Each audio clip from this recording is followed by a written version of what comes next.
제4차 국가철도망 구축계획 이제부터 시작입니다. 존경하는 신명순 의장님 그리고 선배 동료 의원 여러분, 김포 한강 신도시를 지역구로 둔 박우식 의원입니다. 지난 4월 한국교통연구원 용역 결과 발표 이후 2달 동안 김포 시민들은 주말을 반납하고 평온한 일상을 포기한 채 마음 졸이며 하루하루를 보냈습니다. 교통지옥을 인내하며 보내온 시간이 길었기에 강력철도에 대한 시민들의 염원은 간절했습니다. 하지만 용역 결과는 시민들의 기대를 충족시키기엔 턱없이 부족했습니다. 용역 결과는 합리적이지도 공정하지도 않았습니다. 보편적 교통복지를 요구하는 김포 시민들의 절박한 생존의 요구를 외면한 결과일 뿐이었습니다. 내 아이에게만큼은 교통 불편을 물려주지 않겠다는 부모의 심정으로 시민분들은 자발적으로 촛불을 들었습니다. 코로나19라는 엄중한 상황이었지만 방역 지침을 준수하며 2달간 집회를 이어갔고 집회 과정에서도 자원봉사자들의 헌신적인 질서 유지와 경제적 어려움에도 십시일반 집회 비용을 충당하는 위대한 시민 정신을 보여주었습니다. 시민들이 외로운 싸움을 이어가는 동안 저를 포함 김포 정치인들이 시민들의 힘겨운 싸움에 바람막이가 되고 비빌 언덕이 되어 주었는지 깊이 반성하게 됩니다. 지난 7월 9일 제4차 국가철도망 계획이 확정 고시되었습니다. 2달 동안 이어진 GTX-D 원안 사수, 김포 한강선 김포 연장이란 시민들의 간절한 목소리는 온전히 반영되지 않았습니다. 본 의원은 국토부에 묻고 싶습니다. 세금 똑같이 내는 김포 시민은 대한민국 국민이 아닙니까? 시간과 비용 등 2중 3중의 고통을 감내하며 2량짜리 경전철에 숨이 멎을 듯한 고통에서 벗어나게 해달라는 호소를 심각하게 받아들여 주시길 바랍니다. 본 의원은 지금도 국토부가 제대로 일을 하고 있다고 생각하지 않습니다. 4월 용역 결과보다 진전된 부분이 있는 것도 사실이지만 모호한 표현으로 책임을 피해가려는 한발빼기 전략이 아닌가 하는 의구심이 드는 것도 사실입니다.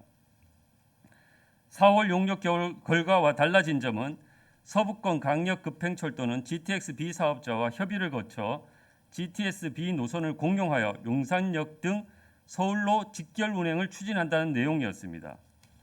서울 지하철 5호선 연장의 경우 노선계획과 차량기지 등 관련 시설에 대한 지자체 간 합의 시 타당성 분석을 거쳐 추진을 검토하게 될 추가 검토 사업에 반영되었습니다.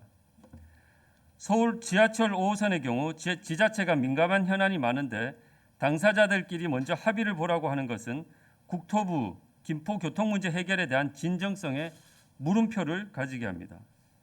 서부권 강력급행철도는 GTX-B 사업자와 협의를 한다고 했는데 국토부가 어떻게 사업 추진을 담보하겠다는 내용이 없습니다.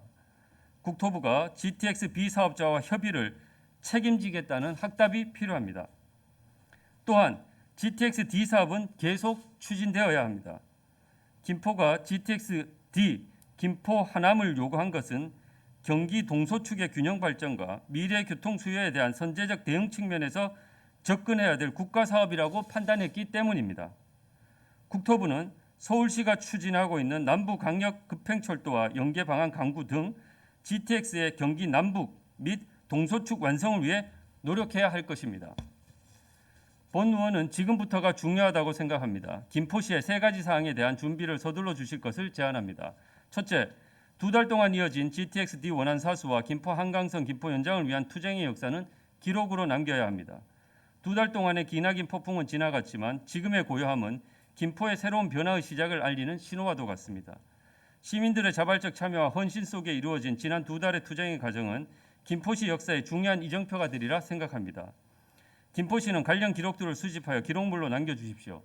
또한 함께 노력해 주신 시민단체와 시민분들에게 위로와 격려를 잊지 마시고 시민분들이 김포시 발전을 위해 노력해 오신 과정이 결코 헛되지 않았음을 느낄 수 있도록 필요한 조치를 취해 주시기 부탁드립니다. 둘째, 국토부의 책임 있는 후속 조치를 지속적으로 요구해야 합니다.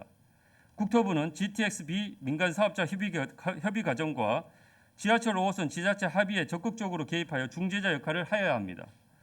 협의와 합의의 가이드라인을 제시하고 지침을 마련하여 진행의 촉매자 역할을 해야 합니다. 또한 지하철 5호선 지자체 합의를 위해 민감한 현안을 논의하는 이해관계기관 별도 실무협의 TF팀을 구성하여 진행하고 김포 연장에 대한 큰 틀에서 포괄적 합의 및 행정 절차 진행에 대한 속도는 높여나가야 합니다. 본 의원은 지자체 합의와 경제성 확보를 위해 지하철 5호선 강화까지 연장을 제안합니다.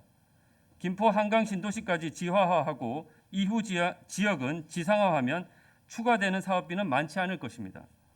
강화 연장이 되면 김포 연장 5호선에 대한 서울 시민의 수요를 높일 수 있고 인천시 입장에선 큰 혜택을 얻는 것이기 때문에 우리가 인천의 민감한 현안을 수용하도록 요구할 수 있는 명분을 얻을 수 있으리라 생각합니다. 김포 한강 신도시 제척된 지역의 제2기 한강 신도시를 기업도시 컨셉으로 개발하여 김포 연장 한강선에 대한 경제성을 높여나가야 합니다. 마지막으로 여야가 함께하는 가칭 김포 교통 문제 해결을 위한 여야 실무협의기구를 구성해야 합니다.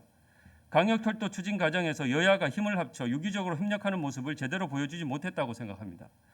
이제부터라도 김포시는 여야가 함께 머리를 맞대고 김포 교통 문제를 위해 해결을 위해 지혜를 모으고 실행할 수 있는 토대를 마련해 주어야 합니다. 여야 모두 김포 시민과 김포시의 미래만 생각하면서 노력해야 할 시점입니다. 김포시는 많은 도전적인 환경에 놓여 있습니다. 제4차 국가철도망 계획 학종고시는 우리에게 많은 숙제를 남겨주었습니다. 김포시가 보다 적극적인 자세로 앞장서줄 것을 요구합니다. 끝까지 경청해 주셔서 감사합니다.